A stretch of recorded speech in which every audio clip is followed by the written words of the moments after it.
एक गांव में लाला नाम का एक मिठाई वाला रहता था। वो बहुत स्वादिष्ट मिठाइयां बनाता था। इस वजह से गांव में सब उसे जानते थे।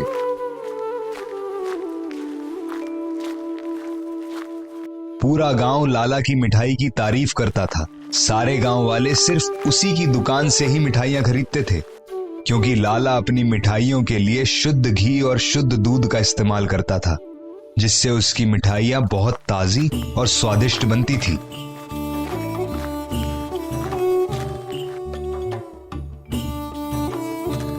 हर रोज शाम तक उसकी सारी मिठाइयां बिक जाती थी। लाला घर आकर अपने कमाए हुए पैसों को गिनता था। उसकी कमाई बहुत अच्छी चल रही थी। धीरे धीरे उसने और ज्यादा मिठाइयां बनाना शुरू कर दिया, जिससे उसका मुनाफा और बढ़ता गया। एक दिन सुबह सुबह सेठ ने लाला को 10 किलो मिठाई का ऑर्डर दिया। लाला, मुझे कल 10 किलो मिठाई चाहिए, और वो भी शुद्ध घी वाली। क्या मुझे कल मिल जाएंगी? सेठ जी, आप जितना बोलो उतनी मिठाइयाँ मिल जाएंगी। ठीक है लाला, ये लो एडवांस। बाकी पैसे कल मिठाइयाँ लेने के बाद दे दूंगा। ठीक है सेठ जी, कल आप इसी समय पर आकर मिठाइयाँ ले जाइएगा। सब कुछ अच्छा चलने के बाद भी लाला को लालच होने लगता है। वो सोचने लगता है कि शुद्ध घी के मिठाई बनाकर बेचता हूँ, इतनी मेहनत भी करता हूँ, पर सारे खर्चे निकालने के बाद पैसे बहुत कम बचते हैं। कोई तरकीब निकालनी पड़ेगी जिससे मिठाई की शुद्धता वही रहे पर मेरी आमदनी बढ़ जाए। ऐसा सोचते हुए लाला अपने घर चला जाता है। घर में वो सारी बातें अपनी पत्नी को बताता है। लाला की बातें सुनकर उसकी पत्नी उससे कहती है, आपकी जितनी कमाई हो रही है उतना ही पर्याप्त है, और ज्यादा का लालच मत करिए। अरे कमाई के बारे में तुम क्या समझोगी? तुम्हें तो बस सारा दिन खाना और साड़ियां खरीदना ही आता है। मुझे ही कुछ करना होगा।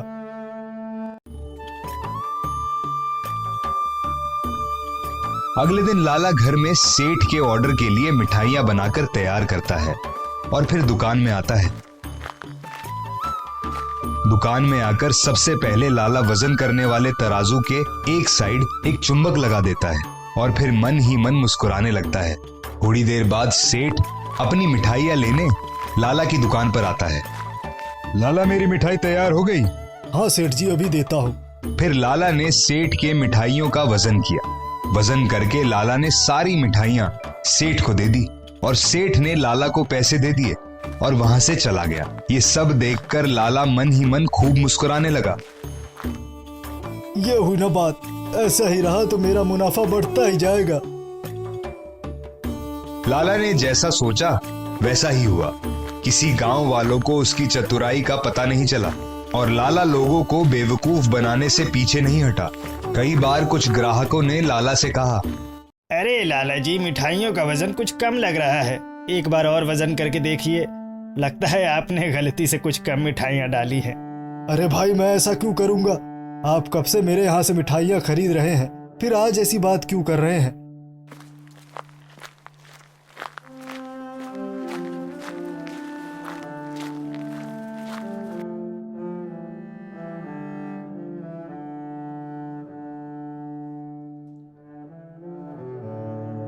मुझे आपकी मिठाई का वजन कुछ कम लग रहा है, क्या आप एक बार फिर से वजन करेंगे? मेरे पास और भी बहुत सारे काम है, कितनी बार वजन करता रहूंगा? तुम्हें मिठाइयाँ लेनी है तो लो, मेरा समय बर्बाद मत करो। अरे सरकार, गुस्सा क्यों होते हो? फिर से वजन करने को ही तो कहा है एक बार। कुछ ग्राहकों के साथ लाला की ऐसी ही बहस होने लगती है और लाला उन सब पर गुस्सा करके उन्हें वहां से भगा देता है। उसी गांव में एक पढ़ा लिखा लड़का किशन रहता था।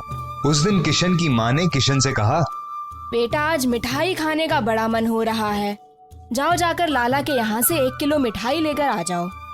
ठीक है माँ, मैं अभी लेकर आता हूँ। थोड़ी देर बाद किशन लाला की दुकान पर पहुंच जाता है और 1 किलो मिठाई ले लेता है। मिठाई हाथ में लेने के बाद किशन को उसका वजन कुछ कम लगने लगता है। तब किशन लाला से कहता है, अरे लाला जी, मिठाई का वजन कुछ कम लग रहा है। बेटा, तुमने तो देखा, मैंने तुम्हारे सामने ही इसका वजन किया है, फिर ऐसा कैसे हो सकता है? फिर किशन वहां से मिठाई लेकर चला जाता है। किशन घर जाते हुए रास्ते पर सोचते हुए जाता है। मुझे ऐसा क्यों लग रहा है कि लाला जरूर कुछ चतुराई कर रहा है।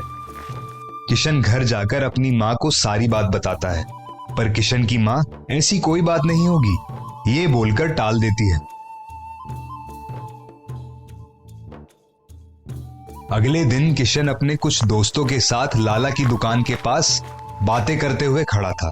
तभी लाला की दुकान पर कुछ ग्राहकों ने मिठाइयों का वजन कम होने की बात कही और लाला को ग्राहकों पर चिल्लाते हुए किशन ने देखा। ये सब देखकर किशन को शक हो गया कि जरूर लाला ग्राहकों को धोखा दे रहा है। थोड़ी देर बाद किशन लाला की दुकान के सामने ही एक टेबल पर एक तराजू लेकर खड़ा हो जाता है और सबसे कहता है, गांव वालों आओ, इधर आओ, मैं आप सबको जादू दिखाता हूँ। आप लाला के यहाँ से जो मिठाइयाँ ले रहे हैं वो मेरे इस तराजू पर रखिए और देखिए मेरा तराजू उसका वजन कैसे कम कर देगा। ये सब देखकर लाला सोच में पड़ गया और डरने भी लगा कि ये लड़का क्या कर रहा है। फिर एक आदमी लाला से ली हुई मिठाई किशन के तराजू पर रखता है। फिर वो तराजू मिठाई वाले साइड से ऊपर की तरफ हो जाता है, जिसे देखकर सब हैरान हो जाते हैं और फिर सब लाला को गुस्से से देखने लगे। डरते हुए लाला ने कहा, अरे ये लड़का क्या कर रहा है, इसकी बातों पर ध्यान मत दो आप लोग। आप सब तो मुझे जानते हो ना, मैं इतने सालों से आप लोगों को मिठाइयाँ बेचता आ रहा हूँ। उसी समय किशन ने लाला के तराजू के नीचे से चुंबक निकाला और सबको दिखाया। ये सब देखकर गांव वाले लाला पर खूब गुस्सा हो गए और सब लाला को गुस्से में कहने लगे, क्यों रे लाला, तू हमारे गांव का होकर ही हम सबके साथ धोखेबाजी करने लगा। ये सब तूने ठीक नहीं किया, समझा लाला। और उसके बाद उसे मुखिया जी के सामने ले जाया गया। मुखिया को सारी बात बताने के बाद मुखिया जी ने सजा के तौर पर 1 महीने के लिए उसकी दुकान बंद करवा दी। 1 महीने बाद लाला ने अपनी दुकान खोली, पर ग्राहकों के साथ धोखा करने की वजह से उसकी दुकान पर ग्राहकों का आना जाना कम हो गया। सुंदरपुर गांव में किशन अपनी पत्नी और मां के साथ रहता था। जीवन यापन के लिए किशन बाजार में मैगी वाले पकोड़े का ठेला लगाता था। घर में उसकी पत्नी उसके ठेले के लिए सारा सामान तैयार करती थी। किशन के मैगी वाले पकोड़े पूरे गांव में फेमस थे, क्योंकि किशन पकोड़े बनाने के लिए शुद्ध बेसन का इस्तेमाल करता था। अरे भाई किशन, ज़रा 5 प्लेट पकोड़े पैक कर देना, क्योंकि आज मेरे घर मेरे सास ससुर आए हैं और मेरी पत्नी ने सिर्फ तुम्हारे यहाँ से ही पकोड़े लाने को कहा है, क्योंकि पूरे गांव में सिर्फ तुम ही इतनी स्वादिष्ट पकोड़े बनाते हो, वो भी मैगी वाले। हाँ भाई, मैं अभी पैक कर देता हूँ। किशन के मैगी वाले पकोड़े बहुत ही स्वादिष्ट थे, इसलिए हर रोज़ काफ़ी लोग उसके पकोड़े पैक करवा कर ले जाते थे और उसके ठेले पर हमेशा कुछ लोगों की भीड़ लगी रहती थी। वो सारे वही पकोड़े खाते रहते थे। फिर एक ग्राहक किशन के पास आकर कहता है, वाह किशन, तुम्हारे मैगी वाले पकोड़े की खुशबू हर रोज़ मुझे तेरे ठेले तक खींच लाती है। हाँ भाई, बात तो तुमने बिल्कुल सही कही। किशन के पकोड़े की बात ही कुछ अलग है। अरे बस बस, आप सब मेरी और कितनी तारीफ़ करेंगे। अरे नहीं भाई किशन, तुम तारीफ़ के काबिल हो। वैसे किशन, तुमने इतनी अच्छी मैगी वाले पकोड़े बनाना कहाँ से सीखा? मैंने ये सब अपनी माँ से सीखा है। हम जब दूसरे गांव में थे तब मेरी माँ पकोड़े का ठेला लगाती थी, तो मैंने मैगी के साथ पकोड़े बनाने का सोचा। तब से मैं यहाँ मैगी वाले पकोड़े का ठेला लगाता हूँ। किशन सभी को पकोड़े दे देता है और सभी ग्राहक उसके ठेले के पास खड़े होकर पकोड़े खाते हैं। कुछ देर बाद उसके ठेले पर उसका दोस्त लंकेश आता है। किशन, ज़रा 3 प्लेट पकोड़े पैक कर दे। बच्चों ने घर में परेशान कर दिया है कि आज किशन चाचा के मैगी वाले पकोड़े खाना है। हाँ हाँ, क्यों नहीं। किशन लंकेश को पकोड़े देता है और पैसे ले लेता है। ऐसे ही धीरे धीरे किशन के सारे पकोड़े बिक जाते हैं और फिर वह अपने घर चला जाता है। अगली सुबह लंकेश किशन के घर की ओर जाता है। अरे भाई किशन, घर पर हो क्या? हाँ, कौन? अच्छा लंकेश, तुम हो? कहो कैसे आना हुआ? कुछ नहीं भाई, बस ऐसे ही टहलने निकला था तो सोचा तुमसे मिलता चलूं। अरे किशन, तुम्हारा बेसन तो बहुत ही अच्छी क्वालिटी का दिख रहा है, ये तो बहुत महंगा होगा। हाँ लंकेश, ये बेसन महंगा तो है, इसलिए लोगों को मेरे पकोड़े इतने पसंद आते हैं क्योंकि इसकी क्वालिटी बहुत अच्छी होती है। पर तुम इतने महंगे सामान लाओगे तो तुम्हें बहुत कम मुनाफा होगा। बात तो तुम्हारी सही है। तुम्हें शायद पता नहीं, नीली पहाड़ी की ओर हर रविवार को बाजार लगता है, वहाँ से तुम्हें कम दामों में बेसन और सारा सामान मिल जाएगा। तुम्हें वही इस्तेमाल करना चाहिए। पर इससे तो मेरे पकोड़े का स्वाद बदल जाएगा। ऐसा कुछ नहीं होगा, और किसे पता चलेगा? इससे तुम्हारी आमदनी और बढ़ जाएगी। लंकेश किशन का दोस्त था, पर वह अंदर से किशन की तारीफ सुनकर जलने लगा था। लोगों के बीच किशन के पकोड़े की चर्चा होती रहती थी। यह सब देखकर लंकेश ने किशन को सस्ता सामान लेने को कहा। लंकेश उसे लालच दिलाकर उसका नाम खराब करना चाहता था। हाँ भाई, तुमने सही कहा, मेरी आमदनी बहुत कम है। मैं अब से सस्ता सामान लाकर उनके ही पकोड़े बनाकर बेचूंगा। फिर किशन रविवार को उस बाजार में जाकर सारा सस्ता सामान ले आता है। अब किशन वही सस्ते सामान से पकोड़े बनाता है और बेचने निकल जाता है। लंकेश ने ये बात बताकर बहुत अच्छा किया, अब मुझे दुगुना लाभ होगा। ये सोचकर किशन मन ही मन हंसने लगता है।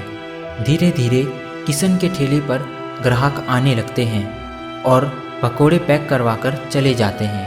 अरे भाई, ज़रा 3 प्लेट पकोड़े पैक कर दो। हाँ भैया, जरा 2 प्लेट पकोड़े पैक कर देना।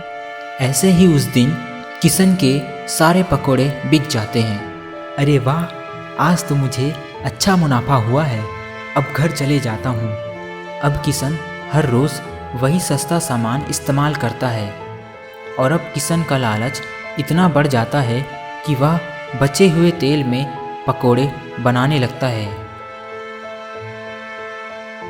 बेटा, जरा 1 प्लेट पकोड़े तो खिलाओ। किशन उस ग्राहक को पकोड़े देता है। फिर जैसे ही वह आदमी पकोड़े खाता है तो उसे खराब तेल की गंध आने लगती है। अरे ये क्या, तुमने तो पुराने बचे हुए तेल का इस्तेमाल किया है, इसमें से कितनी गंध आ रही है।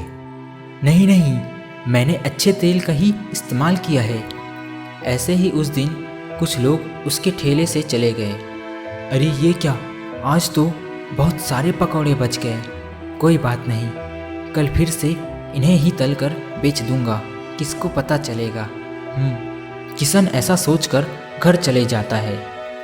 घर में किशन की माँ उसे टोकते हुए बोलती है, क्या हुआ बेटा, आज तुम्हारे पकौड़े कैसे बच गए, और वो भी इतने सारे? आज तक तो ऐसा कभी नहीं हुआ। कुछ नहीं माँ, आज धंधा थोड़ा कम था, बस इसलिए। किशन की माँ जैसे ही पकोड़े की टोकरी से कपड़ा हटाती है तो उसमें से गंध आने लगती है। किशन, ये क्या है? पकोड़े में से इतनी गंध क्यों आ रही है? तुमने पुराने तेल में ही पकोड़े बना दिए, और अब तुम चने की दाल भी नहीं लाते, और तुम्हारा बेसन भी कुछ ठीक नहीं लगता। माँ, जो बेसन हम पहले इस्तेमाल करते थे वो बहुत महंगी थी, इसलिए मैं दूसरे बाजार से बेसन लाता हूँ, क्योंकि पहले वाले सामान से हमें ज़्यादा मुनाफा नहीं होता था। बेटा, इतना लालच ठीक नहीं है। तुम जितना कमाते थे वही पर्याप्त था। ये सब बंद कर दो, नहीं तो कोई बड़ा नुकसान हो जाएगा। अरे माँ, ये सब मैं हमारे परिवार के लिए ही कर रहा, आप चुप रहिए। ये बोलकर किशन अपने कमरे में चला जाता है और अगले दिन किशन फिर निकल जाता है। उस दिन गांव के मुखिया किशन के ठेले पर पकोड़े खाने आता है। किशन, जरा एक प्लेट पकोड़े खिला दो। जी मुखिया जी, अभी देता हूँ। फिर किशन के पकोड़े खाते समय मुखिया को पुराने तेल की गंध आने लगती है। अरे ये क्या किशन, तुमने तो पुराने तेल का इस्तेमाल किया है। तुम ग्राहकों के साथ धोखा करते हो, तुम्हें शर्म नहीं आता? उसी समय वही पुराने ग्राहक भी आ जाते हैं जो किशन के खराब तेल से तले हुए पकोड़े खा चुके थे और मुखिया जी से किशन की शिकायत कर देते हैं। उसी वक्त किशन की माँ भी वहाँ आ जाती है। किशन, अब तुम इस गांव में पकोड़े नहीं बेचोगे। बेटा, मैंने कहा था तुमसे, ज़्यादा लालच ठीक नहीं है।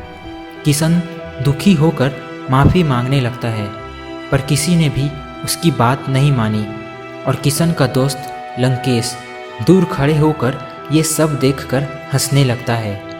ऐसे दोस्तों से सावधान रहें जो आपका काम बिगाड़ने के लिए तत्पर रहता है। और हमारे चैनल को सब्सक्राइब करना ना भूलें। धौलपुर गांव के रहने वाले मक्खीलाल को उसके गांव वाले कंजूस मक्खीलाल के नाम से जानते हैं। मक्खीलाल अपनी पत्नी संगीता के साथ रहता था। अगर कंजूसी के लिए इनाम दिया जाता तो वो इनाम मक्खीलाल को ही मिलता।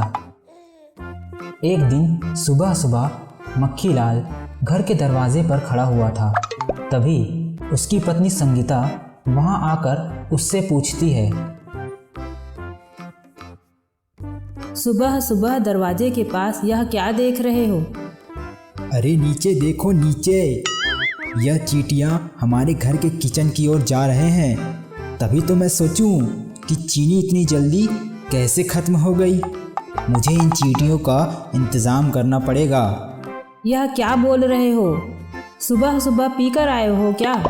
अरे भाग्यवान, यह देखो, ये चींटियां हमारे घर से चीनी चुरा रहे हैं। इस चोरी के लिए इनको सजा तो दूंगा ही ना।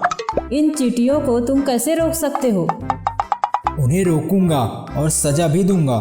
अब से मैं चीनी लाऊंगा ही नहीं। फिर देखता हूँ यह चींटियां यहाँ से कैसे नहीं जाते हैं। हाँ,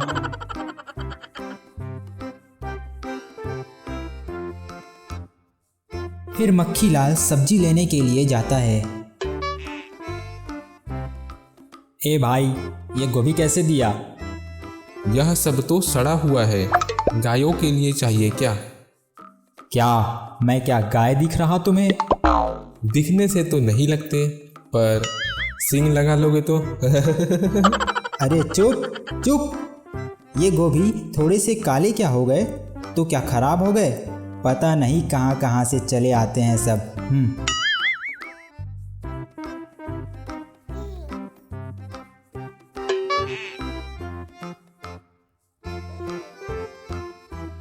अरे चाचा, आप यहाँ? अरे भतीजे, मैं तो इसी गांव में रहता हूँ, पर तुम यहाँ अचानक? आप भी क्या बात करते हो चाचा? धौलपुर में मैं और किसके यहाँ आऊँगा? कॉलेज की छुट्टी चल रही है तो सोचा कुछ दिन चाचा चाची के साथ रह लूँ। वह सब तो ठीक है भतीजे, पर तुम्हारी चाची। ये क्या कह रहे हैं चाचा? चाची हमें छोड़कर चली गई और आप हमें बताए भी नहीं। कहाँ चले गई मेरी प्यारी चाची? अरे नहीं नहीं, तुम्हारी चाची को कुछ नहीं हुआ, वो मरी नहीं है। मेरी इतनी अच्छी किस्मत कहाँ। तुम्हारी चाची तो बीमार है, इसीलिए डॉक्टर ने उसे आराम करने को कहा। और अब तुम ऐसे हालात में उसके पास जाओगे तो तुम्हारा स्वागत भी ठीक से नहीं हो पाएगा। अरे चाचा, ये कैसी बातें करते हो? ऐसे हालात में आप मेरे स्वागत की बातें करते हो? यही तो सही वक्त है आपका और चाची का ख्याल रखने का। चलिए चलिए, जल्दी घर चलिए। अरे अचानक ये सोहन कहाँ से आ गया? हमारे खर्चे क्या कम थे? ऊपर से इस लड़के के लिए और राशन लेना पड़ेगा। संगीता घर के बाहर झाड़ू लगा रही थी। तभी मक्खीलाल और उसका भतीजा सोहन वहां पहुंच जाते हैं। संगीता को झाड़ू लगाते हुए देख सोहन बोलता है, ये क्या चाची, ऐसी हालत में आप काम कर रही हो? क्यों क्यों चाची? सोहन, तुम यहाँ? और मुझे क्या हुआ? अरे अरे सोहन, देख रहे हो तुम्हारी चाची की यही तो बीमारी है। इसे कुछ भी याद नहीं रहता है, खुद को क्या हुआ है ये भी भूल गई। चलो अंदर, अब आराम करो। क्या कहा तुमने सोहन से? मेरी तबीयत खराब है, मुझे भूलने की बीमारी है। अरे चुप रहो ना, जो कहता हूँ चुपचाप वही करो। ये पूरा बैग लेकर आया है, अब पता नहीं कितने दिन रुकेगा। ओहो चाची, आप चिंता ना करें, जाकर आराम करिए, मैं हूँ ना। वही तो चिंता की बात है।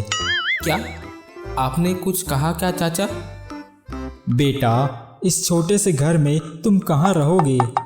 चाचा उसकी फिक्र आप मत करिए, मुझे रसोई में जाने दीजिए, अब मैं ही खाना बनाऊंगा।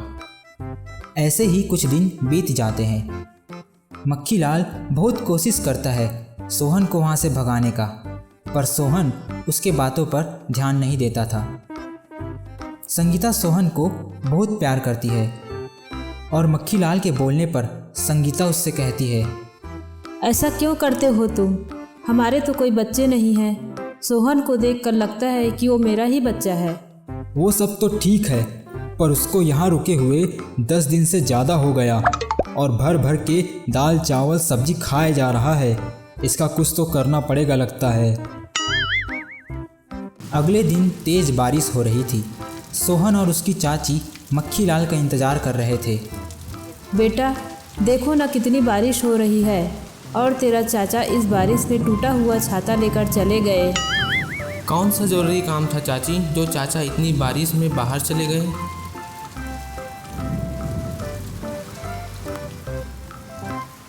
चाचा आपने अभी तक इस पुराने छाते को नहीं फेंका, देखो आप तो भीग चुके हो।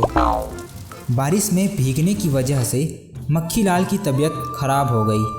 इतनी बारिश में मुश्किल से वहाँ एक डॉक्टर पहुँचा और उसने बताया कि इनको तो तेज बुखार हो गया है।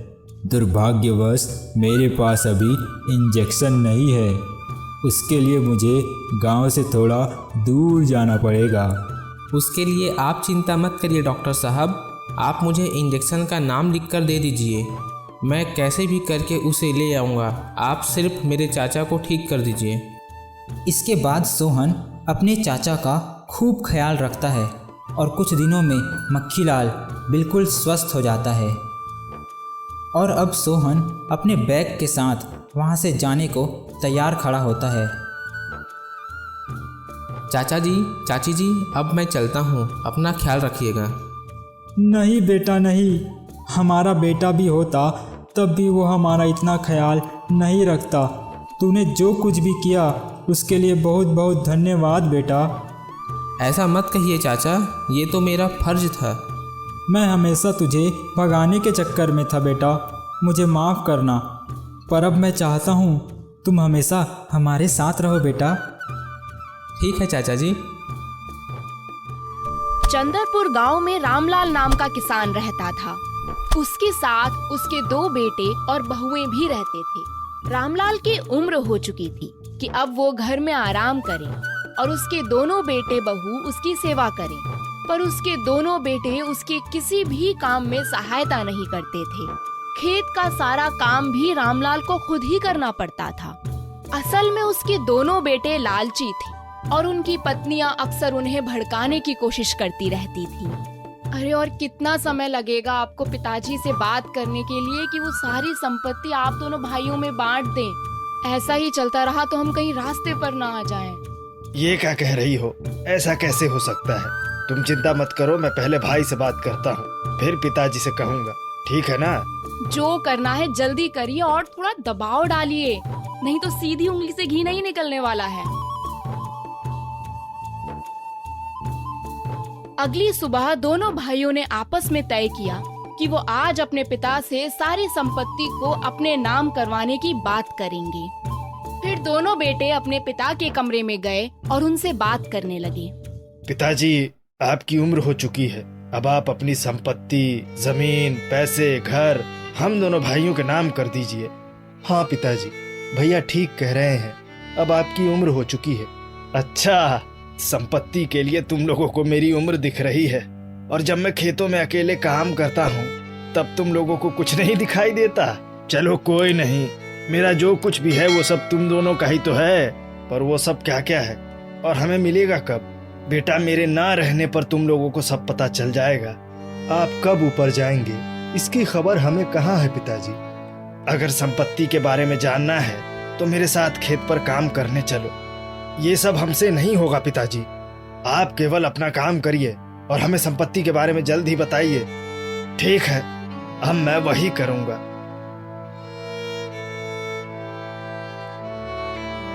बहन, तुमने पिताजी को देखा क्या? मैं अभी उनके कमरे से आ रही हूँ पर वो वहाँ है नहीं। नहीं दीदी, मैंने तो नहीं देखा उन्हें। हो सकता है वो खेत पे चले गए होंगे। नहीं नहीं, खेत का सारा सामान तो उनके कमरे में ही रखा है, फिर पिताजी कहाँ चले गए होंगे? दोनों बहुएं परेशान होकर अपने पतियों को सारी बातें बताती हैं कि सुबह से उनके पिताजी गायब हैं। ये सुनकर दोनों बेटे भी थोड़ा चिंतित हो जाते हैं और कुछ देर घर में इंतजार करने के बाद रामलाल के घर ना आने पर दोनों बेटे अपने पिता को ढूंढने निकल जाते हैं।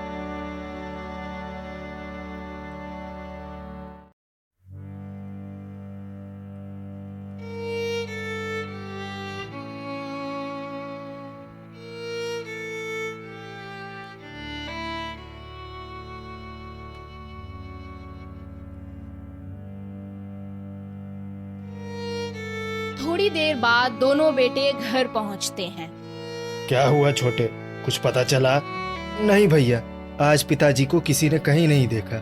ये सुनकर दोनों बहुएं रोने लगती हैं। इसी तरह थोड़े दिन गुजर जाते हैं पर रामलाल अपने घर वापस नहीं आता। इतने दिन इंतजार करने के बाद दोनों बहुएं और बेटे आपस में तय कर लेते हैं कि उनके पिता का श्राद्ध कर लिया जाए। हाँ, आप सही कह रहे हैं, हम और कितने दिन इंतजार कर पाएंगे? मैंने देखा है पिताजी अपने बक्से में कुछ पैसे रखते थे, हम उन्हीं पैसों से उनका श्राद्ध का काम कर लेंगे। ऐसा कहकर बहू रामलाल के कमरे में जाकर उसके बक्से के सारे पैसे निकाल कर ले आती है और सबको दिखाते हुए कहती है, ये देख रहे हो आप लोग, पिताजी ने सिर्फ 500 रुपए ही रखे हैं। इतने पैसों में क्या होगा? उसी समय गांव के एक लड़के सोहन की उन्हें बुलाने की आवाज आती है। भैया, अरे ओ भैया, क्या हुआ भाई, क्यों बुला रहे थे? भैया, चाचा ने मुझे कुछ पैसे उधार दिए थे तो बस वही देने आया था। भैया, मुझे लगता है कि पिताजी ने ऐसे ही बहुत लोगों को उधार दिया होगा, हमें इसके बारे में पता करना चाहिए। हाँ छोटे, तूने सही कहा।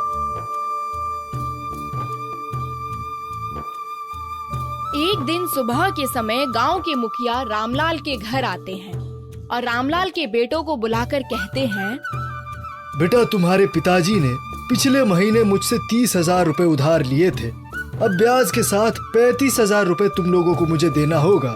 मुखिया जी, वो कर्ज पिताजी ने आपसे लिए हैं, हमसे नहीं, तो फिर हम उस कर्ज को क्यों चुकाएं? क्योंकि वो तुम्हारे पिताजी थे, इसीलिए वो पैसे तुम्हें ही देने पड़ेंगे, नहीं तो मैं तुम लोगों के इस घर को अपने नाम करवा लूंगा, समझ गए?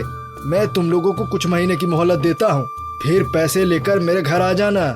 अच्छा ठीक है, हम पैसों का इंतजाम करते हैं। फिर मुखिया वहाँ से चला जाता है और इधर दोनों भाई आपस में परेशान होकर बातें करने लगते हैं। छोटे, हमें पिताजी के खेत को बेचना ही होगा, उसके बाद ही हम मुखिया के पैसे लौटा पाएंगे। हाँ भैया, आप सही कह रहे हैं, अब हमें यही करना होगा। ऐसा सोचकर दोनों ने अपनी पत्नियों को ये बात बताई और फिर अपने खेत को उन्होंने मुखिया को ही बेचने का निर्णय लिया।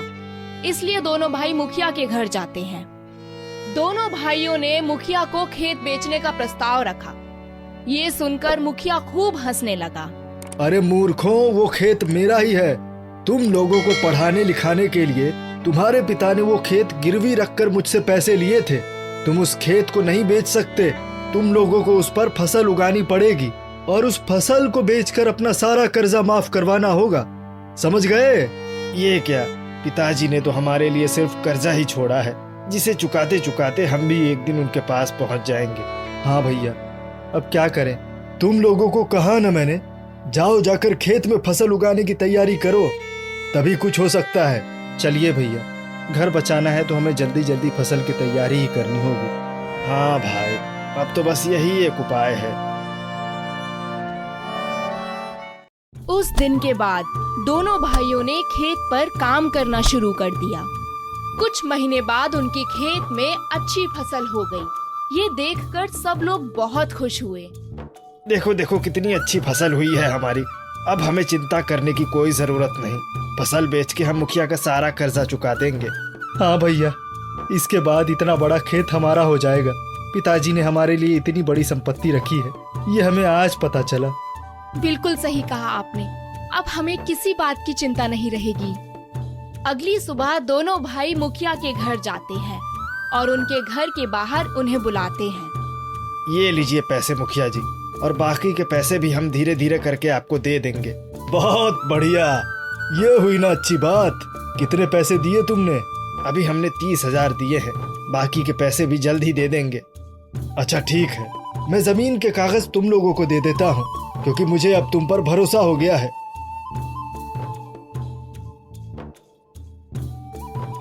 रामलाल को अपने सामने देखकर दोनों बेटों के होश उड़ जाते हैं। रामलाल, मुझे लगता है अब तुम्हारे बेटे सुधर गए हैं। अब इन्हें सारी बात बता देनी चाहिए। पिताजी आप यहाँ? और कौन सी बात बताने को कह रहे हैं मुखिया जी? हाँ बेटा, मैं यहाँ मुखिया के घर में ही था और ये सब इनकी ही चतुराई थी। तुम लोग चिंता मत करो, वो खेत वो घर सब तुम लोगों का ही है। तुम्हारे पिता ने सारा कर्जा पहले ही चुका दिया है। ये सब तुम लोगों को सबक देने के लिए हमने किया था। इसका मतलब फसल बेचकर जो पैसे मिले वो सब हमारे हैं? हाँ बेटा, ये सब तुम लोगों के ही हैं। ये सुनकर दोनों बेटे अपने पिताजी से माफी मांगते हैं और फिर खुशी खुशी अपने घर की ओर चले जाते हैं।